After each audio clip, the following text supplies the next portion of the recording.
ताकि तज़ीन को बूझा से नजात दिलाएं। तज़ीन ने माजरत की कि वो पहले दिन न आस की। चचा तहफी पर से सजावटी कागज उतारने में मसरूफ थी। तज़ीन ने पूछा, चाचा क्या आपको तहफा पसंद आया है? लेकिन मुझे अफसोस है कि पुराना होने की वजह से अब ये ज्यादा उड़ नहीं सकता। चचा की आंखों में चमक थी। वो बोले, वाकई ये उड़ नहीं सकता होगा। ऐसी हालत में कोई कालीन कहाँ उड़ सकता है? इसी सफाई की जरूरत है और जहां जहां से ये पहुंचा हुआ है वहां जादू की धागे से उसकी मरम्मत हो सकती है।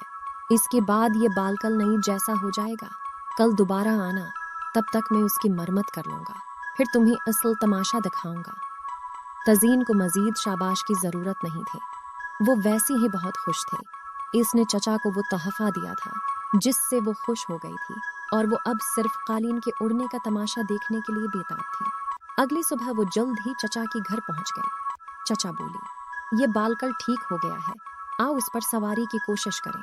तज़ीन का ख्याल था कि शायद कालीन उसका और चचा का बोझा इकट्ठा न उठा सकेगा, लेकिन जब वो कालीन पर सवार हुई तो ऐसा लगा जैसे वो किसी ताकतवर घोड़ी की पैठ पर सवार हो।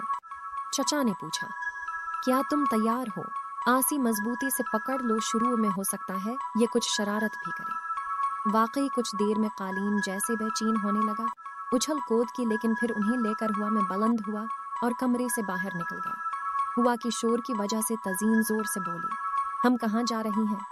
चचा बोले, जहाँ हमारा दिल चाहे, हमें सिर्फ सोचना है और ये उस पर अमल करेगा। तज़ीन ने फौरन साहिल समंदर का सोचा जहाँ वो पहले भी जा चुके थे।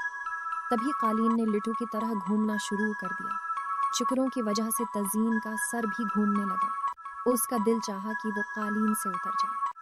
चचा बोले, सोचना बंद करो, हम दोनों अलहदा जगहों के मुताल्लिक सोच रही हैं जिसकी वजह से कालीन का यह हाल हो रहा है।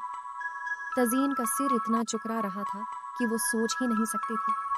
तभी कालीन ने चक्कर कहाना बंद किया और वो शमाल की तरफ उड़ने लगा। चचा बोली, मेरे शुरू से ख्वाहिश थी कि बहर मुंजमद शमाले की सीर करूं, लेकिन ठंडी जगहों पर जादू करने के लिए बड़ा जोर लगाना पड़ता है। मैं पहले उसी लिए वहां नहीं जा सका। तज़ीन एतराज करती हुई बोली, लेकिन चचा वहां तो सर्दी होगी। चचा बोली, तुम फिक्र न करो। फिर वो थोड़ा सा बदबदाई तो उनके जिस्मों पर गर्म कपड़ी आ गई। बहर मुंजमद शमाली तक जब वो पहुंची तो थोड़ा सा मायूस हुई। वहां हर तरफ बर्फीले मैदान थे। तज़ीन बोली, मुझे तो उम्मीद थी कि मुझे यहाँ बर्फानी भालू मिलेंगे। चचा बोली, मैंने भी यही सोचा था, लेकिन चलो अब घर जाने का वक्त आ गया है। अब क्योंकि वो दोनों घर जाने का सोच रही थी, इसलिए कालीन ने वापसी का सफर बहुत तेजी से तय किया। जल्द है वो चचा के घर पहुंच गई। चचा ने तज़ीन से चाय बनाने का कहा। तज़ीन ने हिनस कर कीतली उठा ली